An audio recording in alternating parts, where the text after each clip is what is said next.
Hi, how are you? My name is Patricia Vorwald and this is Team BSI. Today we're gonna talk about adult education and lifelong learning. To begin, I will explain the concept of lifelong learning. Lifelong learning has a broad definition, but in this case is how this could be used as an opportunity to provide education to adults in multiple and diverse ways. For example, time-wise, people can have access to these resources in different times. Diverse offers to diverse population, different cultures and ethnicities, and it should be available to everyone. Now, in United States, adult education is provided to everyone and it provides the opportunity for people to complete the GED or to learn English as a second language. There are community agencies such as the National Assessment and Adult Literacy (NAAR), who evaluates people's literacy and provides information of how this can be improved. Now we have the program for the International Assessment and Adult Competencies that also allows and evaluates the students. How can this be improved? Now, the special populations are considered people, for example, with disabilities or second language learners. And the legislative is the funding provided by the federal law to the state or the state funding to promote this program. Now, in United States, we have two programs that are very important. One is the GED that allows people to complete the high school diploma or the secondary education, and we have the ESL program that allows people, English second language learners, to obtain and learn English as a second language and then become knowledgeable about this. Now, we have Australia. In Australia, there are programs that are similar to the United States. They have GED programs, and also they have programs to learn English or language required for the area where majority of the community lives. Because in Australia there are different linguistic backgrounds.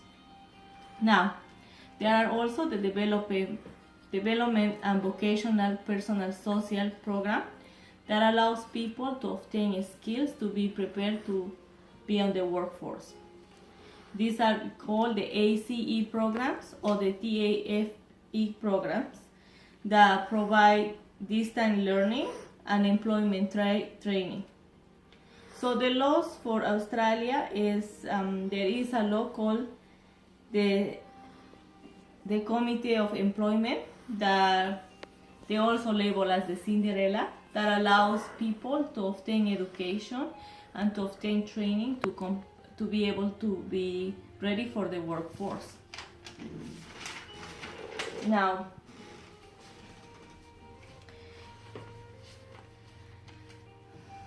scholars believe that there should be more opportunities for adults to obtain education. No, it's not just about completing your GED or completing your English skills.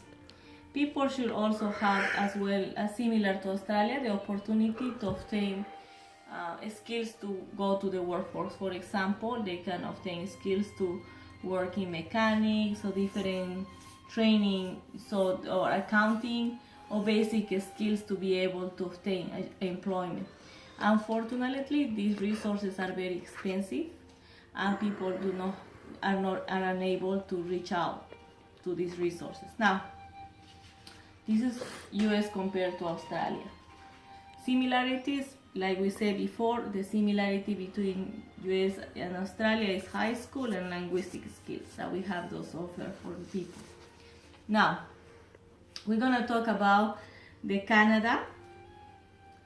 And Canada believes that they should build a theory and a foundation where they can understand and comprehend their communities to provide adult education. So they are investigating the social and political context to provide more support to their communities. Similar to Australia and US, they have programs, GED and high school programs, and also linguistics programs. They all teach English as well as French.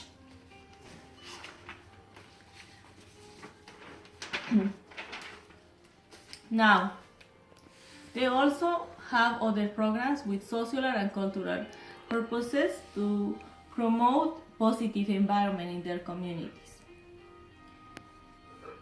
So, with this purpose, they're trying to interact the diverse communities and learn from each other, and these communities are able to learn from each other, and they are able to socialize, and they create a positive environment. Very important also, the fourth aspect, that the government and the corporate is interested in giving primacy to lifelong learning, instrumental learning for new economies. So it is interesting to learn how Australia is promoting diversity and is promoting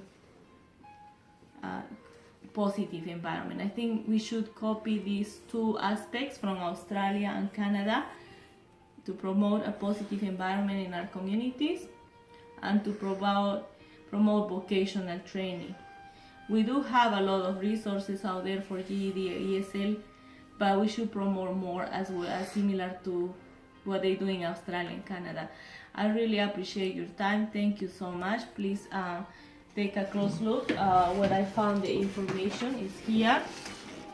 You can read these articles and learn about the opportunities provided by Australia and Canada compared to US.